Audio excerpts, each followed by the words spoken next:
Bueno, saludos a todos, muy bienvenidos.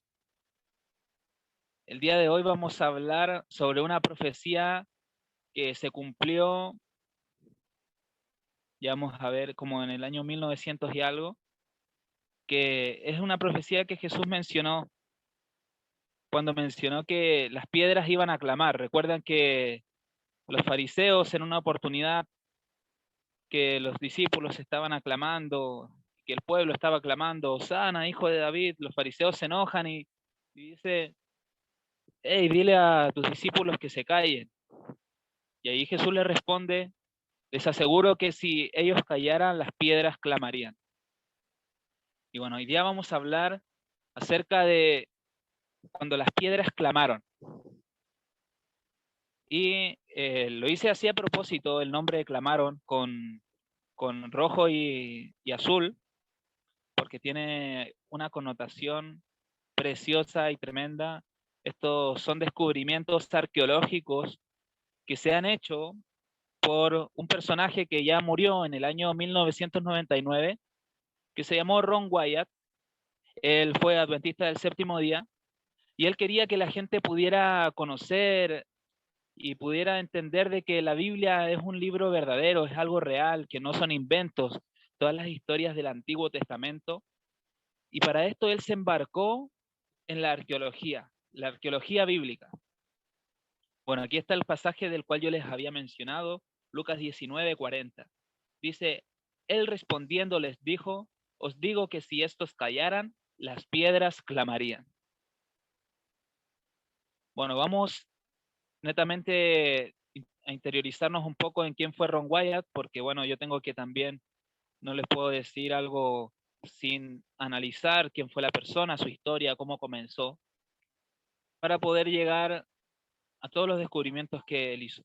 Wyatt era enfermero anestesista cuando en 1960 vio una fotografía del sitio arqueológico de Duro Pinar en la revista Life Magazine. El descubrimiento del sitio formado por una estructura con forma de barco sobre una montaña cercana al monte Ararat causó una amplia discusión entre círculos cristianos evangélicos respecto a la posibilidad de que pudiera tratarse de los restos del Arca de Noé. Impresionado por el descubrimiento, Wyatt comenzó su carrera de arqueólogo aficionado. Desde 1977 hasta su muerte en 1999, Wyatt hizo más de 100 viajes al Medio Oriente. Sus investigaciones abarcaron una gran variedad de lugares y artefactos descritos tanto en el Antiguo como en el Nuevo Testamento. Bueno, y aquí vemos esa fotografía que él se tomó junto a el Arca de Noé, que verdaderamente luego él después fue, investigó en el lugar, utilizó estos tipos de radares que atraviesan la superficie de la Tierra como tipo rayos X y pudieron encontrar que verdaderamente había una disposición ordenada de los elementos que estaban debajo, como si se tratara del esqueleto de un barco. Y bueno, todo esto ellos lo pudieron descubrir, hicieron análisis. De hecho, bueno, aquí arriba él aparece con, no sé si alcanzan a ver lo que está aquí arriba, que es un ancla del arca de Noé. Es una de las anclas del arca de Noé. Lo que pasa es que justo bajó la cosita de arriba. Bueno, ahí se ve el ancla, es una de las piedras que fueron utilizadas como ancla para el arca de Noé. De hecho, cuando ellos midieron esta formación, que dicen que es una formación casual de las piedras, tiene casualmente, justo casualmente, tiene las mismas medidas del Arca de Noé. O sea, demasiadas casualidades dentro de un descubrimiento, ¿no? Bueno, a su muerte el 4 de agosto del 99, Wyatt afirmaba haber realizado numerosos descubrimientos relacionados con la arqueología bíblica, entre los que se encuentran los siguientes. El Arca de Noé en el sitio arqueológico de Duro Pinar, ubicado a 18.25 millas al sur del monte Ararat, lugar del Arca de Noé. Bueno, básicamente, ¿qué es lo que sucede con esto? El Arca de Noé, recuerdan que se asentó sobre la cima de un monte. Bueno, aquí en el monte Ararat Es un volcán que, bueno, muchas veces hay volcanes que están inactivos, pero el Arca de Noé fue arrastrado por una de estas erupciones volcánicas hasta ese lugar en el valle en donde se encuentra, y es por eso que la madera ha quedado en cierta forma petrificada, y además que esto sucedió hace eh, más de 4.000 años. Entonces, la verdad es que, bueno, los materiales al transcurrir el tiempo se van endureciendo, se van fosilizando. Además que la madera, según los escritos de Ellen White, la madera del tiempo de Adán y de Noé, que básicamente son casi contemporáneos, tienen algo de 8 generaciones de diferencia. Los árboles de esa época eran tan duraderos como las piedras, no como los árboles de hoy en día, que usted tira un árbol, lo quema y se consume en cosa de segundos. En ese tiempo, para que un árbol se quemara, estaba semanas quemándose. Imagínense la resistencia del material. Porque, bueno, Dios creó los árboles y la naturaleza para que duraran para siempre. Él no creó la naturaleza para morir. Por eso, bueno, podemos también darnos cuenta de esto. Encontró las anclas de piedra usadas por el arca de Noé. Encontró la casa y las sepulturas de Noé y su esposa. Incluso hay imágenes donde aparece con los restos, con huesos extremadamente grandes, porque hasta ese momento todavía el hombre era de una estatura muy prominente. La verdad es que Adán medía 4,5 metros, Eva medía algo de poco más de 4 metros, eran casi como de la misma altura. Y así todas las generaciones que sucedieron después. También encontró los restos de Sodoma y Gomorra, le encontró piedras de azufre entre las cenizas de Sodoma y Gomorra. Recuerdan que cayó fuego y azufre del cielo. Bueno, encontró una de estas gotas, bueno, varias gotas, están allí en ese lugar, eh, que hoy en día está en conflicto toda esta zona, y siempre está en conflicto, pero bueno, él estuvo allí en ese lugar y pudo hacer todos los exámenes químicos, verdaderamente, y él mismo se financiaba estas cosas. Mucha gente dice, no, es que él dijo esas cosas que las encontró para ganar dinero. Se le hizo una entrevista a su familia y la verdad que su hijo todavía sigue siendo pintor, siguen trabajando en la construcción, son una familia, bueno, en Estados Unidos ustedes saben que es diferente la vida, igual no es como aquí que uno trabaja en la construcción y se rompe el lomo y ganas muy poco, allá igual más o menos ganas lo que te alcance para vivir cómodamente. Y bueno, ellos son una familia de clase media, normal, como cualquier otra. No ganaron ningún dinero por todos los descubrimientos que hizo Ron Wyatt.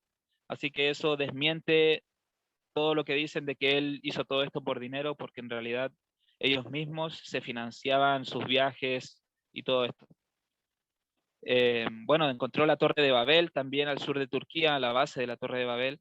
La forma en que los egipcios construyeron las pirámides, el lugar donde los israelitas cruzaron el Mar Rojo, encontró las ruedas de carros y otras reliquias del ejército del faraón ubicados en el fondo del Mar Rojo. Ellos bucearon y encontraron todas estas cosas. Usted si quiere puede investigar. Usted no me crea nada de lo que yo le estoy diciendo. Usted investigue sobre estas cosas. Si quieren yo les puedo compartir videos donde se habla sobre esto, que verdaderamente te dejan, pero estupefacto, o sea, de decir, wow, verdaderamente estas cosas pasaron. Uno ya lo sabe por fe, o sea, uno sabe que los israelitas cruzaron el Mar Rojo, que brotó agua de la peña de Oreb, pero verdaderamente que esos lugares existan todavía, claro que existen, y Ron Wyatt se dedicó a esto para que la gente que decía que la Biblia mentía, que la Biblia no era cierta, en base a los descubrimientos arqueológicos que él realizara, para esa gente que le gusta ver para creer, que no cree así a ciegas, bueno, para esas personas es que Dios inspiró a Ron Wyatt a que realizara esta búsqueda y se dedicara a la arqueología bíblica. Encontró el monte Sinaí y la roca del monte de Oreb, donde emanó agua cuando fue golpeada por Moisés.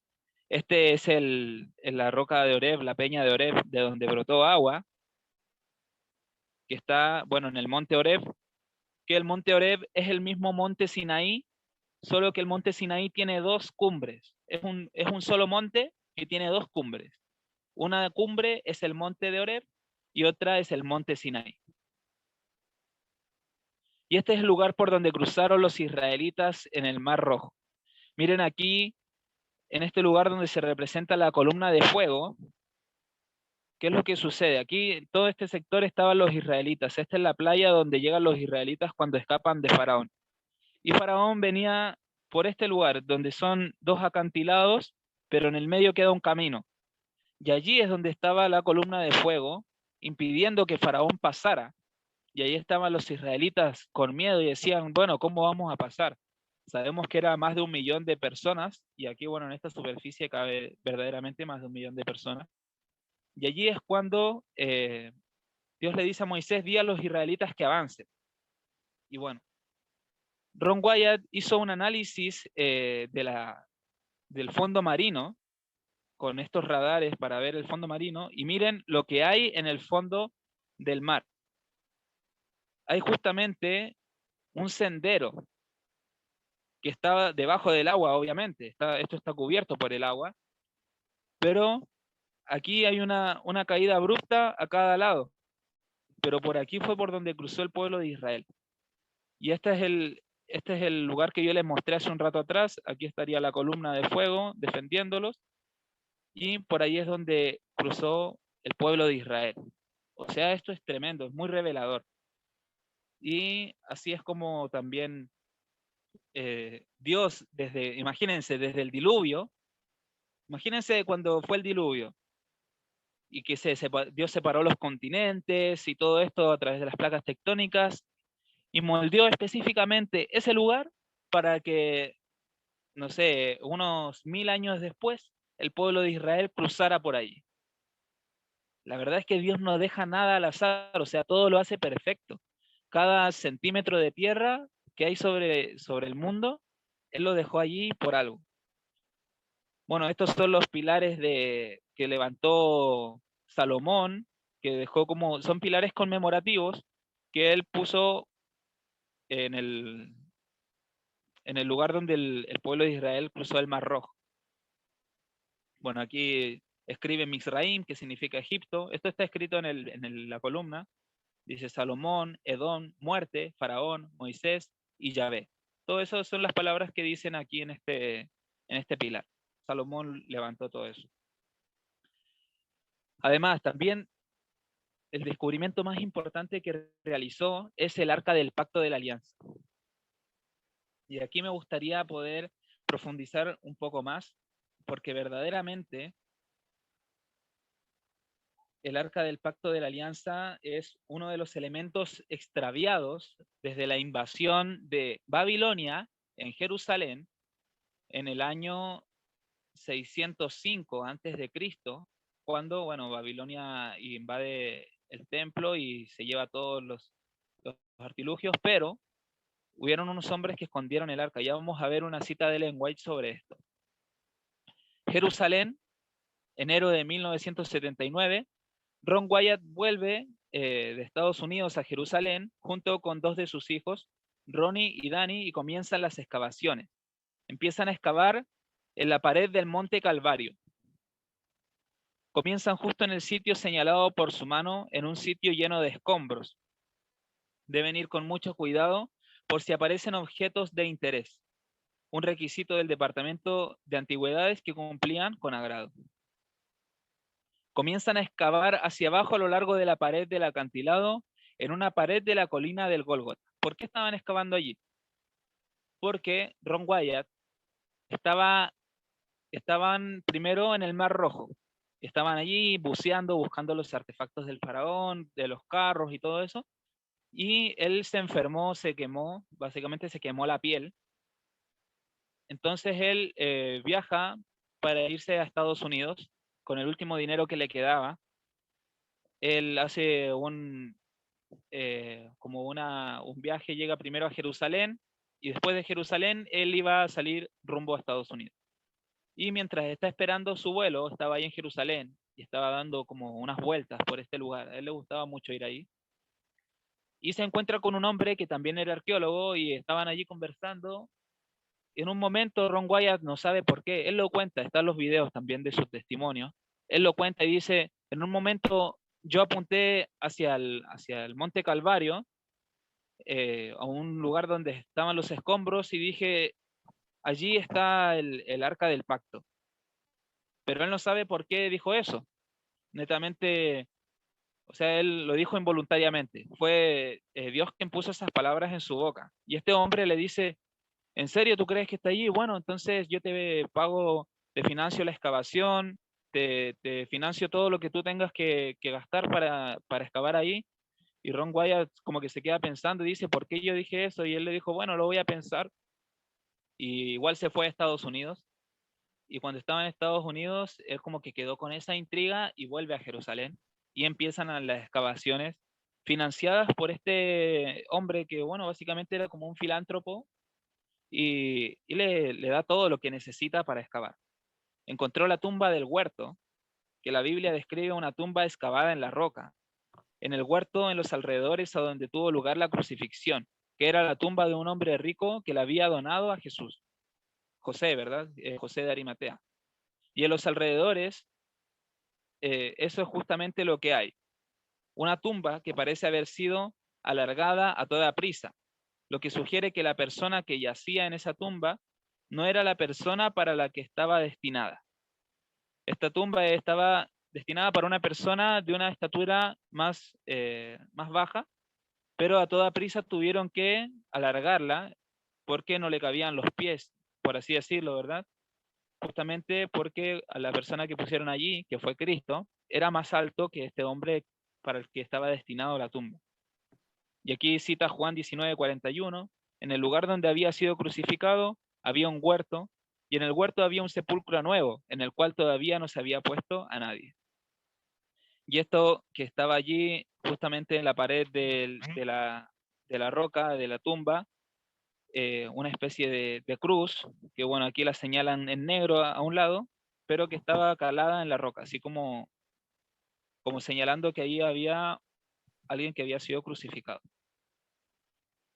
Posteriormente, descubre Ron la gran piedra de la tumba del huerto.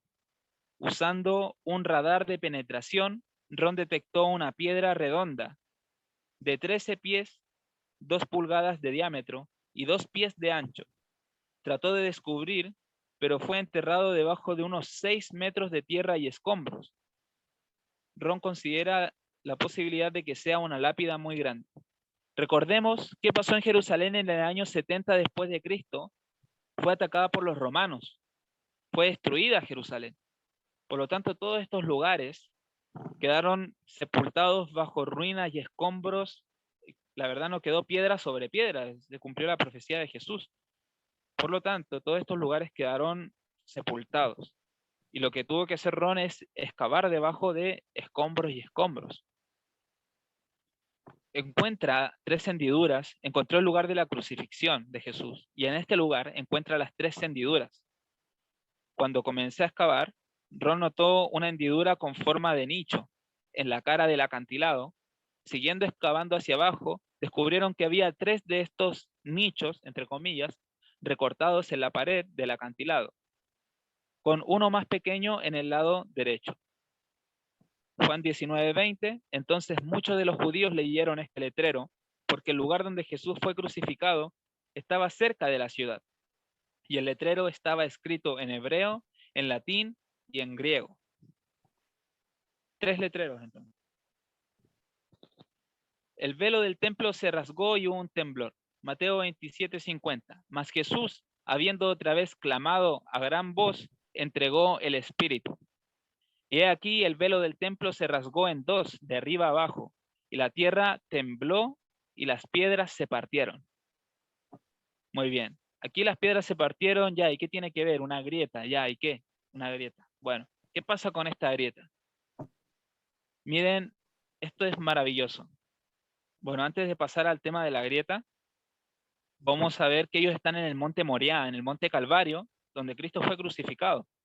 Todo esto, el lugar de la tumba de Jesús, el lugar de la crucifixión de Jesús, estaban cerca, porque recuerden que no pudieron llevarlo a una tumba más lejos, porque ya iba a llegar el día de reposo, por lo tanto ellos estaban apresurados para llevar al cuerpo de Jesús. Entonces, la tumba de Jesús estaba muy cerca del lugar de la crucifixión. El monte Moriah es donde precisamente Dios ordena a Abraham sacrificar a su hijo Isaac, el monte Calvario, el monte Moriah. Y dijo, toma ahora tu hijo único, Isaac, a quien amas, y vete a tierra de Moriah, y ofrécelo allí en holocausto sobre uno de los montes que yo te diré. Pero Dios detiene la mano y aparece un cordero atrapado en unas zarzas para ser ofrecido en sacrificio, un símbolo de Cristo. Y aquí fue cuando Dios hace el pacto con Abraham. Y cuando Cristo murió, confirmó el pacto con muchos, como lo dice la profecía de Daniel 9, y en el mismo monte donde hizo el pacto con Abraham. En el monte Calvario es el mismo monte donde Salomón edificó su famoso templo. El primer templo de Jerusalén fue construido sobre este monte. Comenzó Salomón a edificar la casa en Jerusalén, en el monte Moriah, donde el Señor se había aparecido a David, su padre, en el lugar que David había preparado en la era de Ornan el Jebuseo. Por lo tanto, este fue el lugar del primer templo de Jerusalén. ¿Y qué tiene esto que ver con el Arca del Pacto? Bueno, ya vamos a ir para allá.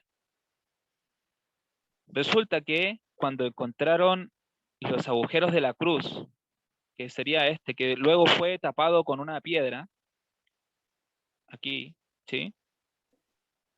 Y esta es la piedra que tapaba el lugar de la crucifixión, y en este lugar se construyó una iglesia. Luego de que Cristo ascendiera al cielo, en este lugar se construye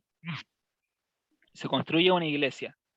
Y al retirar toda la tierra de ese lugar, descubre también una gran grieta que se extiende hacia abajo. Y esta es la grieta que habíamos visto anteriormente, que es una grieta que hay al pie de la cruz, junto a la cruz. Y esa grieta, como veremos, tiene un papel muy importante en esta historia. Y ya vamos a ver. Esta es la base de donde fue crucificado Jesús. Junto a la cruz de Jesús había una grieta. Bueno, ya vamos a ver qué tiene que ver esa grieta. Resulta que con el tiempo ellos siguieron investigando y encontraron el Arca del Pacto. Ron Wyatt solamente pudo ingresar a ese lugar. Y bueno, yo les voy a contar la historia así, parafraseándoselas, porque bueno, esta es una historia que está en un testimonio en video, pero la verdad es que es muy largo para mostrárselo. Lo que sucedió fue que luego de 2 años de excavaciones en este lugar, ya Ron Wyatt estaba como desilusionado y le agradecía a Dios y le decía, bueno, muchas gracias Dios por haberme traído hasta aquí. Tal vez yo no soy el que tiene que encontrar ese lugar, pero bueno, por último, permíteme ayudarle al que sí puede encontrarlo, permíteme ayudarle. Y en ese momento es cuando uno de sus hijos le dice, ¿qué pasa si atravesamos este muro? Y empiezan a cavar como hacia adentro del monte Calvario, y luego de cavar una media hora, atraviesan y encuentran un sistema de túneles. Y al estar en este sistema de túneles, ya investigando, excavando y todo, Ron Wyatt llega a una caverna en donde encuentra muchos objetos que estaban llenos de tierra, estaban como abandonados, se encuentra unos cueros doblados, que son básicamente las carpas que rodeaban todo el santuario. Encuentra un altar y se da cuenta que es el altar del incienso, encuentra el candelabro, encuentra el arca del pacto, que estaba dentro de una caja de piedra, y no estaba así expuesto a la vista, sino que estaba dentro de una caja de piedra, y sobre esta caja de piedra tenía una tapa de piedra que también se había partido. Y él, cuando mira hacia el techo de la caverna, se encuentra con que hay una grieta y una sustancia oscura que había sido derramada por ese lugar. Y en ese momento él pensó y se desmaya al darse cuenta de qué es lo que era. Luego de 40 minutos de estar desmayado, salió de allí gritando y diciendo, encontramos el arca del pacto, así muy feliz, va, busca una cámara, sacando fotos, y ninguna foto salió bien, ninguna salió bien. Entonces él, bueno, ya se calmó, fue, buscó una cámara de video, y cuando entra nuevamente, se da cuenta de que estaba todo limpio dentro de la caverna, que se había despejado la entrada original de esta caverna, que tenía una entrada original por donde habían guardado allí los objetos. Ya vamos a ver la cita de Ellen White donde menciona esto. Y se encuentra con 4 ángeles y uno de ellos le habla y le dice, pon la cámara ahí en un lugar específico. Y le indica que ponga la cámara allí. Y luego le dice, nosotros vamos a levantar la tapa del propiciatorio, saca las tablas de los 10 mandamientos. Ron Wyatt saca los 10 mandamientos. Los ángeles bajan nuevamente. El ángel le pide la tabla de los 10 mandamientos y las dejan a la vista en un lugar para que la cámara pudiera captarlos. Luego, el ángel le dice que tome una muestra de la sangre que estaba sobre el propiciatorio, esta sangre que había sido derramada a través de la grieta. Y Ron Wyatt toma la sangre del propiciatorio y le hace exámenes, y los exámenes arrojaron que los cromosomas, porque bueno, esto es todo más largo, pero yo se lo estoy resumiendo. La sangre cobró vida, luego de que le hicieron las muestras, cobró vida nuevamente, y ellos dijeron, oye, ¿de quién es esta sangre? Tiene 24 cromosomas. La sangre normal de nosotros, de la gente que bueno, no tenemos síndrome de Down ni alguna otra patología, tenemos 46 cromosomas, 23 de la madre y 23 del padre. Jesús tenía 24, 23 de la madre y 1 de su padre. Y estos hombres, porque estaban en Jerusalén, en un laboratorio en Jerusalén, y estos hombres le dicen, oye, pero ¿de quién es esta sangre? Me gustaría saber. Y allí él les responde, le dice, esta es la sangre de su Mesías.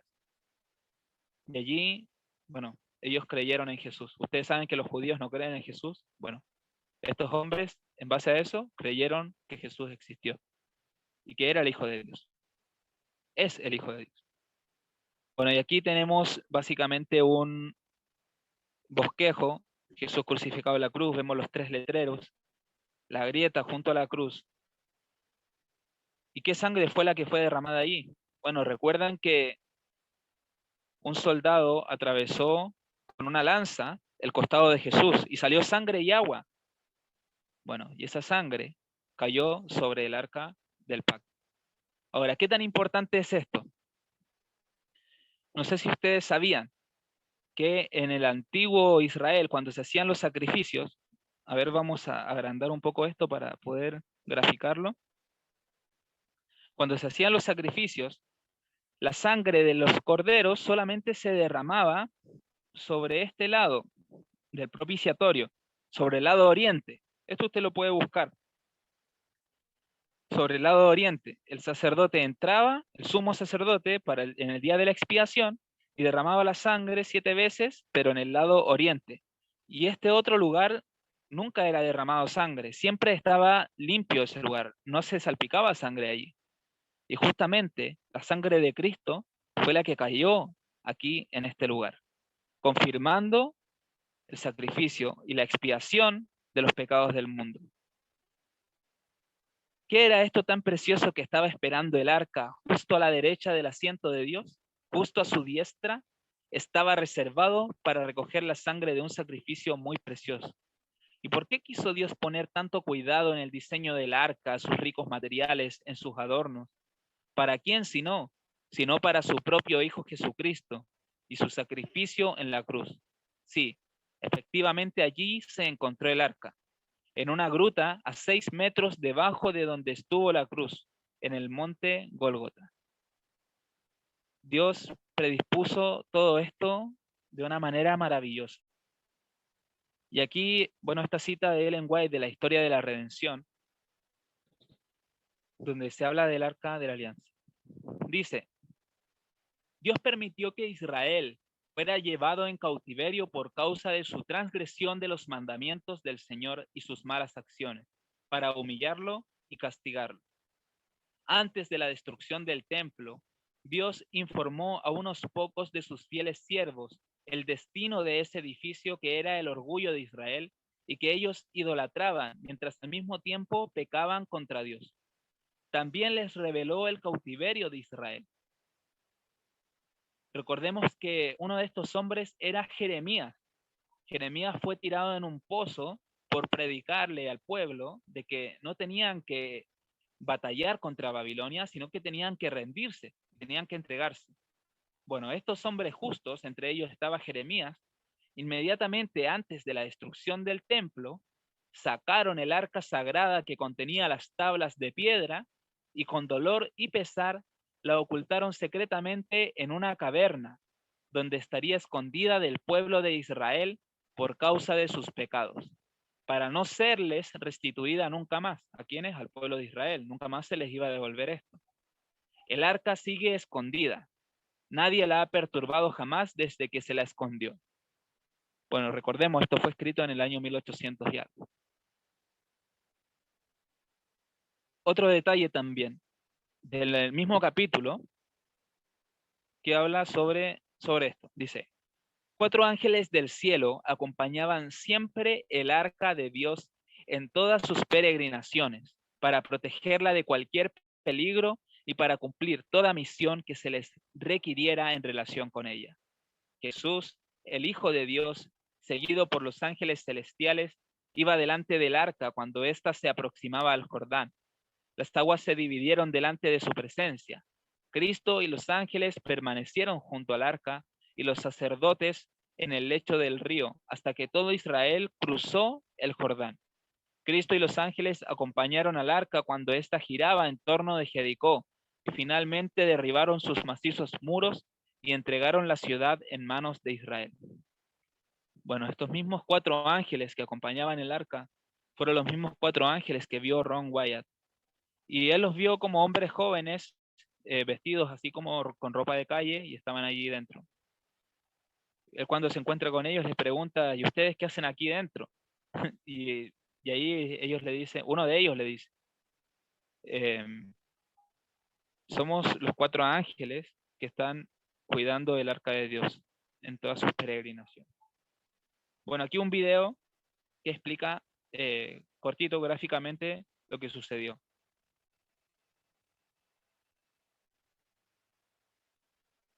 Y vemos los 3 letreros excavados en la pared.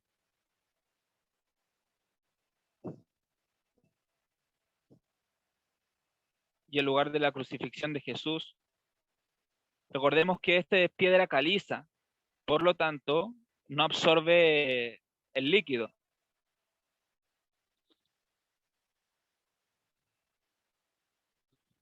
Bueno, aquí el soldado atraviesa su costado.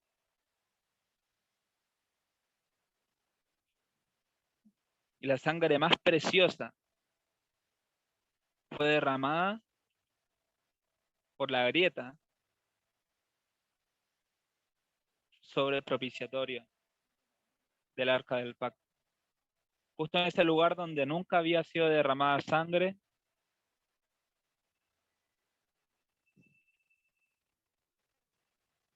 Dios no hace nada al azar. Nada lo deja así a la suerte. Él predestinó que esto estuviera allí, escondido.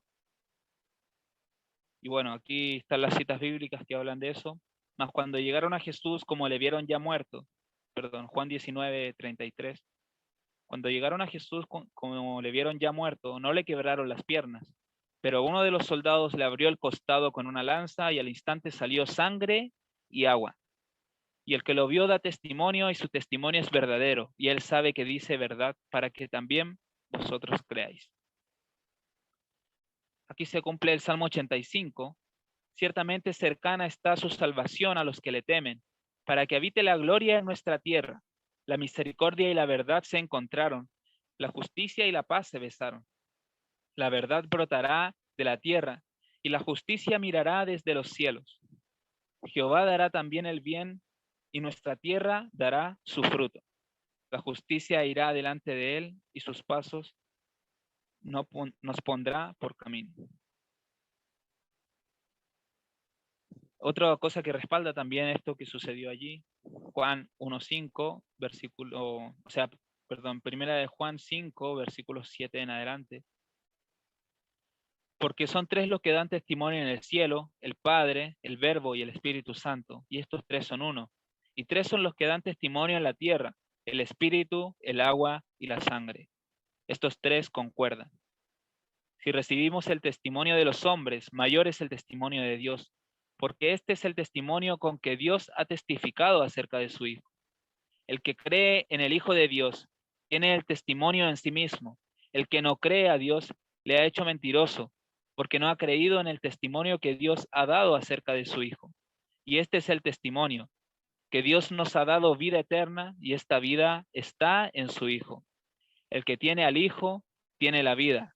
El que no tiene al Hijo de Dios no tiene la vida. Amigos, hay algo que me gustaría compartir con ustedes que, bueno, esto yo lo busqué en el diccionario Strong. El diccionario Strong es una herramienta que nosotros nos ayuda a buscar los versículos de la Biblia y el significado de sus palabras, pero en hebreo, palabra por palabra, hasta los conectores. Y de este lugar yo saqué las connotaciones de agua y sangre para poder entender a qué se refiere, para no sacarlos de contexto, cuáles son sus significados en griego, porque esta parte fue escrita en griego. Y bueno, vamos a ir con agua. Dice Judor, generalmente Judatos, de la base 5205. Aquí al lado yo puse 5205, ¿verdad? Es la connotación que le hace. Y dice agua como lluviosa, literalmente o figuradamente.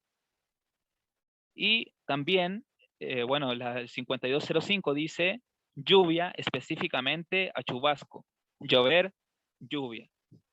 Dentro de las connotaciones que tiene la palabra lluvia, se refiere tanto a la lluvia tardía como también a la venida de Cristo.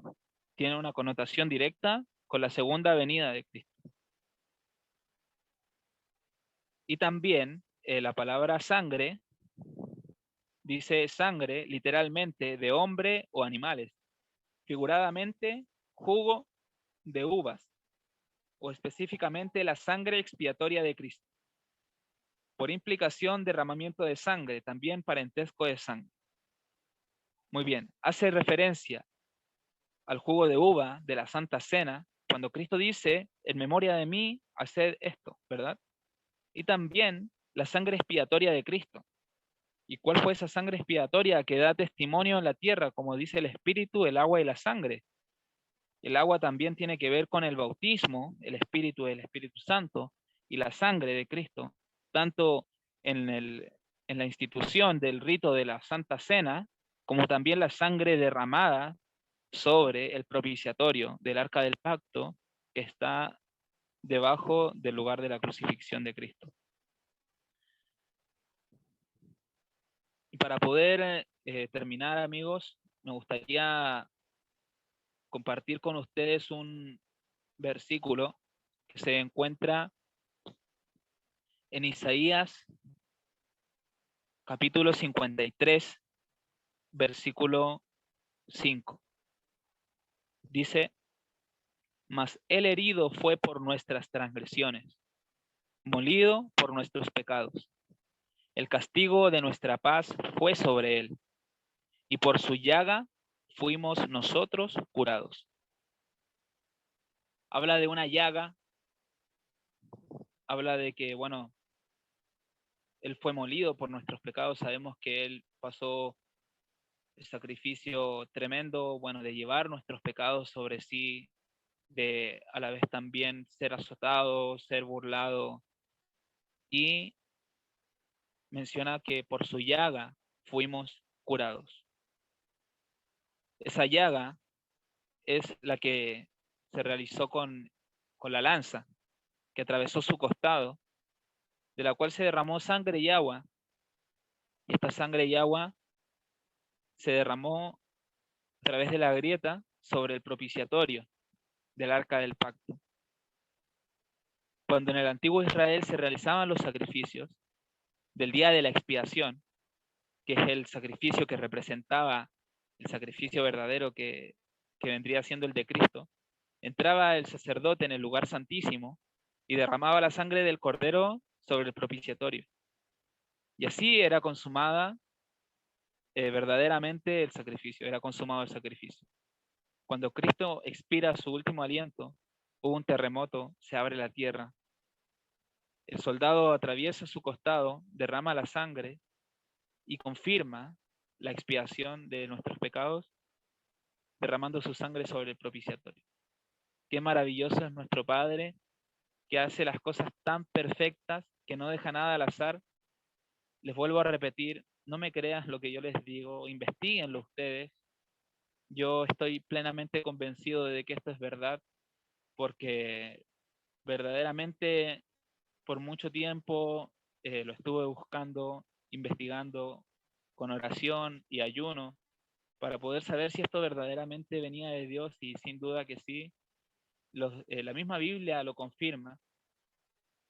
Yo me olvidé de sumar una cita de Ellen White, pero esta cita menciona de que en el tiempo del fin las escrituras iban a brillar con una luz más potente aún, que aquellos que leyeran las escrituras se les revelarían nuevas verdades, que en ninguna manera las verdades nuevas nunca tienen que derrumbar las verdades antiguas, sino que las confirman aún más. No contradice lo que ya está predicho, sino que todo lo contrario, lo confirma. Y bueno, y de esta manera nosotros confirmamos todo lo que ya ha sucedido.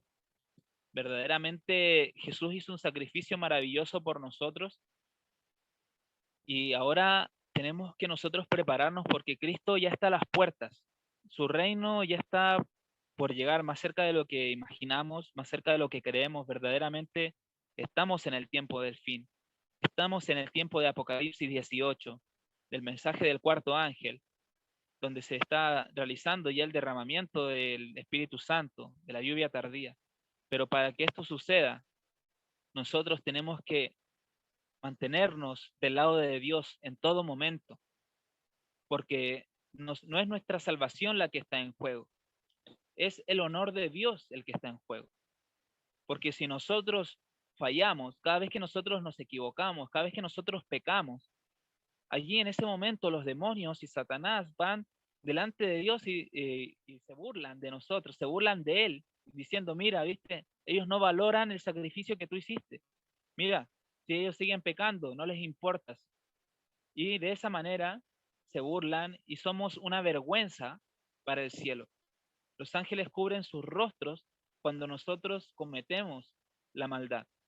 Por lo tanto, hemos de afirmarnos de la gracia vencedora de Cristo. Cristo vivió una vida como humano, fue tentado en todo, pero sin pecado. Él no pecó, él venció el mal. Por lo tanto, nosotros al tomarnos de su poder, decirle, Cristo, yo no quiero ser el fuerte, yo quiero que tú seas el fuerte en mí. Entonces, Él toma posesión de nuestra vida y vence el mal, vence el pecado, ese pecado que siempre nos atormenta y siempre está allí y que no lo podemos vencer. El único que nos puede ayudar a vencerlo es Cristo. Y allí está la fe, creer de que Cristo puede vencer por mí. Porque cada vez que yo vuelvo a pecar, no estoy teniendo fe, no estoy actuando con fe, porque yo estoy dejando de creer que Cristo vence por mí. Por lo tanto, procuremos mantenernos siempre del lado de Dios. Seamos como Moisés, cuando el pueblo de Israel estaba levantando este ídolo, mientras Moisés estaba en el monte Sinaí, Dios le dice a Moisés, déjame que los destruya y que los consuma con mi ira y te daré un pueblo mejor. Pero esto dijo para probar a Moisés. Y Moisés le dice, por favor, perdónalos. Y si no los perdonas, borra mi nombre del libro de la vida. Porque si tú los matas aquí, el pueblo de Egipto se va a burlar de tu nombre diciendo, para eso los sacó de aquí, para matarlos en el desierto. Yo no quiero que ellos se burlen de tu nombre. No los mates. Y si los matas, borra mi nombre del libro de la vida. Imagínate cuánto amor sentía Moisés por su pueblo y por el honor de Dios verdaderamente. Él era el corazón de Moisés. Él era el hombre más manso que había sobre la tierra. Y por algo él fue elegido como un líder. Procuremos nosotros hoy en día esa mansedumbre. Procuremos nosotros hoy en día que no nos importe lo que suceda, siempre y cuando no se burlen del nombre de Dios. Porque cada vez que nosotros caemos, tanto la gente de afuera, la gente que está dentro de la iglesia, fuera de la iglesia, vecinos, todos ellos nos ven caer y se burlan de Dios, se burlan de su nombre. Procuremos cada día mantenernos tomados de la mano de Cristo y confiando en su sacrificio, confiando en su llaga y en la sangre derramada por nosotros sobre el propiciatorio. Vamos a hacer una oración. Padre bendito que estás en el cielo, santificado sea tu grandioso y glorioso nombre, Señor. Padre, ayúdanos por favor a poder caminar conforme a tu voluntad y no a la nuestra. Ayúdanos, Señor, ya a dejar de pecar, porque queremos estar preparados y listos para poder vivir en el cielo. Pero eso no será posible si nosotros seguimos aferrándonos a las cosas de este mundo. Ayúdanos a renunciar a nuestro propio orgullo, a lo que nosotros podamos creer que es verdad. Y ayúdanos, Señor, a poder recibir la verdad de tu Espíritu Santo, porque tú lo prometiste, de que no era por medio del conocimiento, no era por medio de estudiar 20 años teología que nosotros íbamos a saber, sino que es por medio de tu Espíritu Santo, el Espíritu de verdad, y Él nos guiaría a toda la verdad, y vaya que lo está haciendo. Por favor, ayúdanos a escuchar su voz y a aceptarla en cada segundo de nuestros días, para que así podamos caminar conforme a tu voluntad y no a la nuestra, para que podamos hacer tu obra y no la obra de los hombres. Señor, todo esto nosotros te lo agradecemos y te lo pedimos, Señor. Te agradecemos también por tu llaga, Señor. Gracias porque hiciste todo perfecto y derramaste tu sangre sobre el propiciatorio y así confirmaste la expiación de los pecados del mundo. Señor, te lo agradecemos de una manera inmensa. En el nombre de Jesús, nuestro único Salvador. Amén. Amén. Bueno, mis amigos, eso ha sido todo. Muchas gracias por participar.